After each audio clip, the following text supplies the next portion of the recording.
भारत मांगे जवाब के एपिसोड जनहित में मैं आपका होस्ट रॉबिन शर्मा आप सभी का स्वागत करता हूं। 22 जनवरी की डेट पास आती जा रही है और राम विरोधी भी बहुत ज़्यादा तिलमिलाते जा रहे हैं। एक पत्रकार हैं रवीश कुमार जी, जिनका एक वीडियो मैं आपको दिखाना चाहूँगा। उसमें वो विश्लेषण कर रहे हैं कि आखिर कांग्रेस के लोग क्यों नहीं जा रहे, क्यों मल्लिकार्जुन खड़गे, सोनिया गांधी, अधीर रंजन चौधरी या जो भी कांग्रेस के नेताओं को जिनको निमंत्रण गया है वो लोग क्यों नहीं जा रहे, वो कांग्रेस का पक्ष रख रहे हैं। आप पहले ये वीडियो देखिए। तो यह सब आवाजें उठ रही थीं कि मंदिर का निर्माण अभी पूरा नहीं हुआ है, अर्धनिर्मित मंदिर में प्राण प्रतिष्ठा हो रही है, लेकिन इस आवाज को मीडिया में जगह नहीं दी गई। कांग्रेस ने एक और कारण बताया कि बीजेपी और आरएसएस ने राम मंदिर को राजनीतिक परियोजना में बदल दिया है। कांग्रेस के नेता जाते तो दर्शन के लिए जा सकते थे, मगर क्या उन्हें प्रधानमंत्री मोदी का भाषण भी सुनना चाहिए था? 28 दिसंबर 2023 की यह खबर देखिए। दैनिक जागरण की हेडलाइन कहती है, अयोध्या में राम मंदिर के सिंहद्वार के सामने होगा पीएम मोदी का संबोधन। यही हेडलाइन हिंदुस्तान में छपी है कि राम मंदिर के अभिषेक को सिंहद्वार से संबोधित करेंगे पीएम मोदी। अब इस वीडियो में रवीश कुमार साफ तौर पे कह रहे हैं कि क्या वहां पे प्रधानमंत्री का भाषण सुनने जाएं, वहां क्या करने जाएं, क्या अर्धनिर्मित मंदिर में रामलला का प्राण प्रतिष्ठा समारोह जो हो रहा है क्या वो सही है? इनको ये सब जो बातें हैं ना, इनसे परेशानी नहीं है। इनको मूल परेशानी ये है कि कैसे हिंदू समाज, कैसे सारे सनातनी एक होके इतने बड़े आयोजन में शिरकत करने जा रहे हैं। कांग्रेस तो हमेशा से राम विरोधी रही है, इसमें कौन सी नई बात है? वो नहीं जा रहे तो ये तो सबको पता था कि वो नहीं जाएंगे। यही वो कांग्रेस है जो बोलती थी कि तिथि बताइए कब मंदिर बनेगा, तिथि बता दिया गया, न्योता भेज दिया गया। अब कहते जी हम नहीं जाएंगे, हम क्या प्रधानमंत्री को सुनने जाएं? अरे भाई, वहां से प्रधानमंत्री नरेंद्र मोदी जी का भाषण जो होगा, सारी दुनिया उनको प्रधानमंत्री के रूप में नहीं सुनेगी, बल्कि एक राम भक्त की आवाज सुनेगी। राम भक्त नरेंद्र मोदी जी भाषण नहीं देंगे तो क्या राम विरोधी सोनिया गांधी जी भाषण देंगी? ऐसे लोग भी बुलाए गए हैं जो इसलिए अतिथि हैं क्योंकि राज्य सत्ता की कृपा उन पर बरसती रहती है और वे हर गलत को नजरअंदाज कर जाते हैं। राम मंदिर के बहाने एक ऐसा वातावरण बनाया जा रहा है कि जो भी सवाल उठाएगा उसे धर्म विरोधी, राम विरोधी बता दिया जाएगा। यही नहीं, खबरें भी देखिए कि क्या क्या छप रही हैं। अंबानी और अदानी भी मुख्य अतिथियों में होंगे। इन्हें किस कैटेगरी में बुलाया गया है? अदानी को लेकर पिछले एक साल में दुनिया भर में कितनी खबरें छपी, कितने सवाल उठे। 24 जनवरी 2023 को हिंडनबर्ग की रिपोर्ट आई। ठीक एक साल बाद अदानी राम मंदिर के सामने अतिथि होंगे और पूरे देश के सामने स्वीकृत समादृत होते रहेंगे, पूजनीय अतिथि बनकर दिखाए जाएंगे।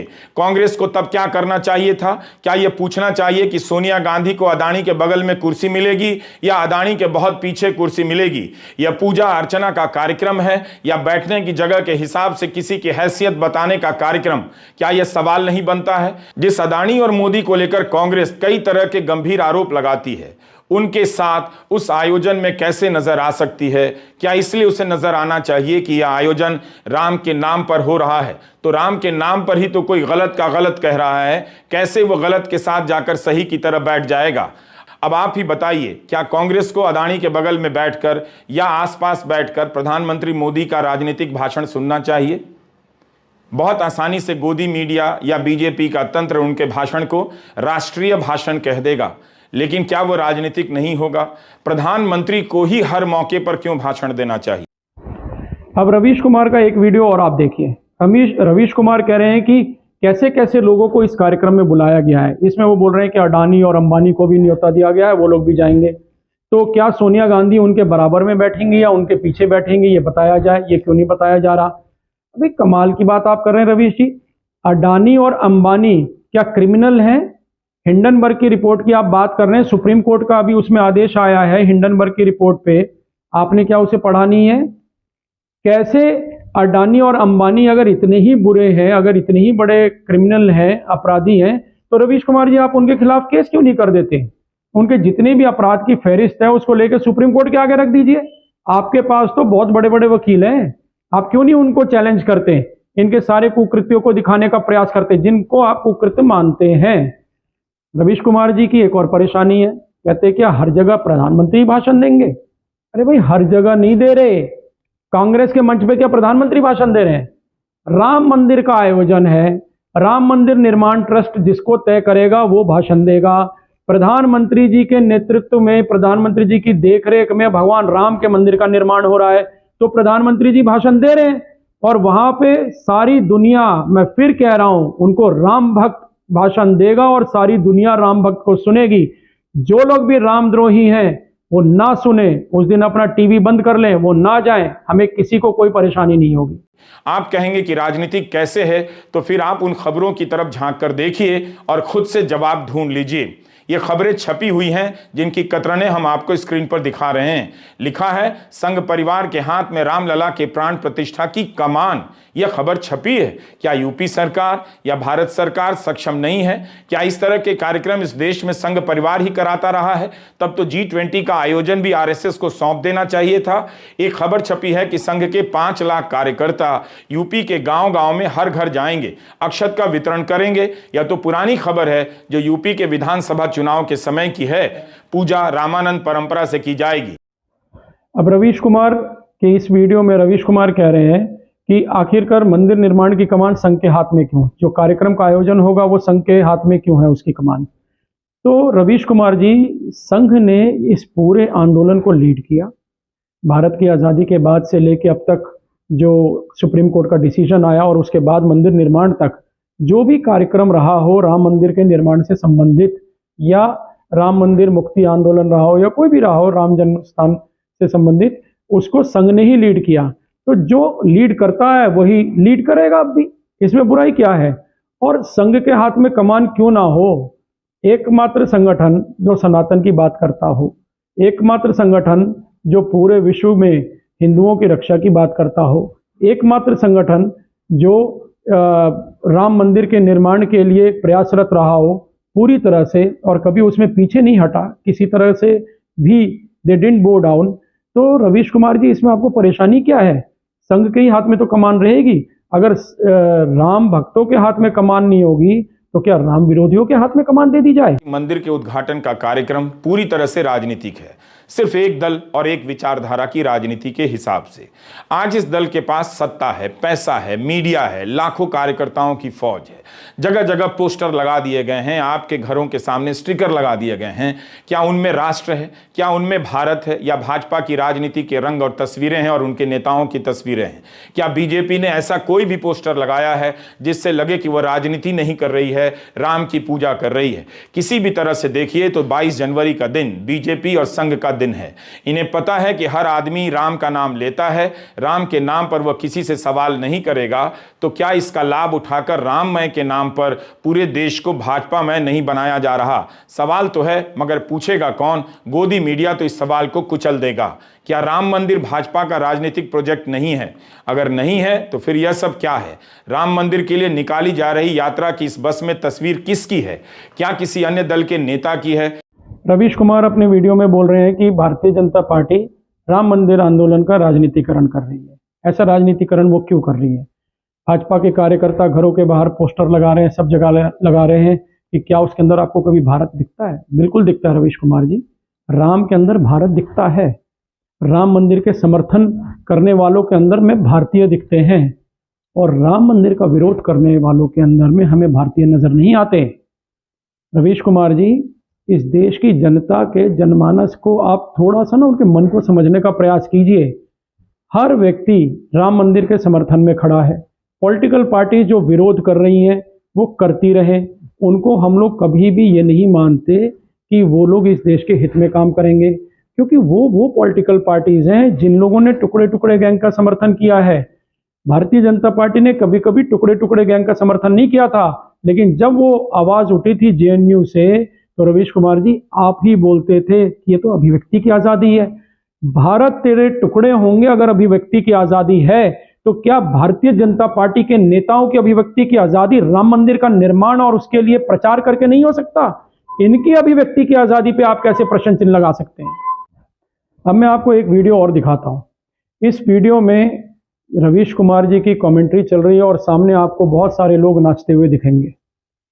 अब रवीश की कमेंट्री ऐसा लग रहा है जैसे ये जो लोग नाच रहे हैं, जो राम भक्त नाच रहे हैं, उनके कानों में रवीश कुमार की कमेंट्री जा रही है और वो लोग उनके नाच को देखकर रवीश कुमार और चिढ़ रहे हैं, चिढ़ के और ज्यादा उनके मन के उद्गार बाहर फूट रहे हैं।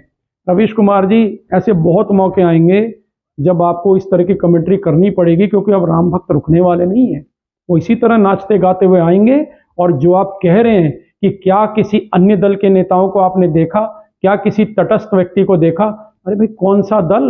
वो दल नहीं, वो दलदल है। वो भारत को दलदल में ले जाने का प्रयास कर रहे हैं। जो लोग भी राम जन्मभूमि आंदोलन या राम मंदिर निर्माण समिति या राम मंदिर के साथ में जुड़े हुए नहीं हैं, जो इस कार्यक्रम में शिरकत नहीं कर रहे हैं और विरोध कर रहे हैं, वे सभी भारत के लिए दलदल हैं। वो सब भारत को दलदल में धंसाने की तैयारी कर रहे हैं। लेकिन जिस प्रकार से मदमस्त होकर राम मंदिर राम भक्त अपने सड़कों पे नाचते गाते हुए आपको नजर आ रहे हैं रवीश कुमार जी, इन्हीं से उम्मीद है कि भारत को दलदल में धंसने नहीं देंगे।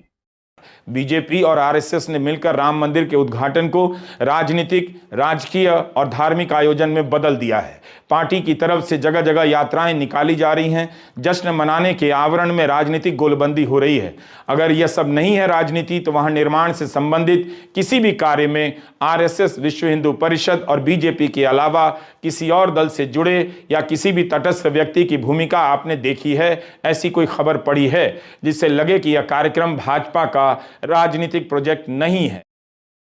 भारत मांगे जवाब के कार्यक्रम जनहित में हमने आपको ये जो वीडियोस दिखाए रवीश कुमार के, ये इसलिए दिखाए हैं कि आप लोग को सभी को ये पता चले कि कितना अनर्गल मिथ्या आरोप प्रचार का काम रवीश कुमार जैसे जो पत्रकार हैं वो कर रहे हैं देश के अंदर। राम मंदिर का विरोधी ये लोग सदैव रहे हैं, हिंदुओं के विरोधी ये सदैव रहे हैं। इनको इस बात से कोई तकलीफ नहीं होती कि जब जेएनयू में टुकड़े टुकड़े गैंग कोई नारे लगाते हैं भारत विरोधी, इनको कोई तकलीफ नहीं होती। जब नक्सली हमारे देश के जो जवान हैं उन पे हमला करते हैं, उनको मारते हैं, तो उनके लिए कोई तकलीफ नहीं होती। लेकिन भारत की सेना, भारत के जो सीआरपीएफ के लोग हैं या पुलिस के लोग हैं, वो जब नक्सलियों और आतंकियों पे जब कार्रवाई करते हैं तो यही गैंग सक्रिय हो जाता है और उनके मानव अधिकार की मांग करने लगता है। आज यहाँ पे राम भक्तों के मानव अधिकार पर भी यही गैंग प्रश्न चिन्ह लगा रहा है। क्या राम भक्तों का यह अधिकार नहीं है कि जब भव्य राम मंदिर का निर्माण हो रहा हो तो उसमें कौन आए, कौन जाए, कौन भाषण देगा, कौन नहीं देगा? क्या यह राम भक्तों का अधिकार नहीं है? ये क्या हमको रवीश कुमार जैसे पत्रकारों से तय करना पड़ेगा पूछ के कि किनको बुलाना है, किनको नहीं बुलाना? क्या राम भक्तों को उन राजनीतिक दलों से पूछना पड़ेगा कि जो लोग राम मंदिर का विरोध करते आए हैं? देखिए, ये सारा मुद्दा ये तब तक क्या आने वाले समय तक चलता रहेगा, क्योंकि अब इनको ये दिख रहा है कि राम मंदिर के माध्यम से हिंदू समाज पुनः एकजुट होके अपने अधिकारों की लड़ाई के लिए आगे बढ़ रहा है, भारत को बचाने के लिए आगे बढ़ रहा है। इस एकजुटता से इनको तकलीफ है, इसीलिए रवीश कुमार इस तरह की बातें करते रहेंगे। रवीश कुमार जी, भारत मांगे जवाब में मेरा आपसे एक प्रश्न है, क्या आप कभी अयोध्या गए? क्या अगर आप अपने आप को हिंदू कहते हैं तो क्या कभी आपने राम मंदिर के लिए कोई प्रयास किया?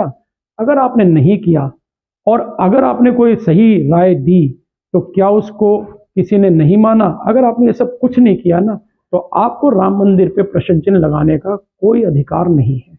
जनहित में मैं इसी तरह के और भी एपिसोड्स लेके आपके सामने आता रहूंगा, क्योंकि जब तक ये देशद्रोही, सनातन द्रोही अपनी बात कहते रहेंगे, तब तक मैं भी अपनी बात कहता रहूंगा और इनको एक्सपोज करता रहूंगा। मैं आप सबसे अनुरोध करूंगा कि आप सब भारत मांगे जवाब चैनल को जरूर सब्सक्राइब करें। धन्यवाद। जय हिंद, जय भारत।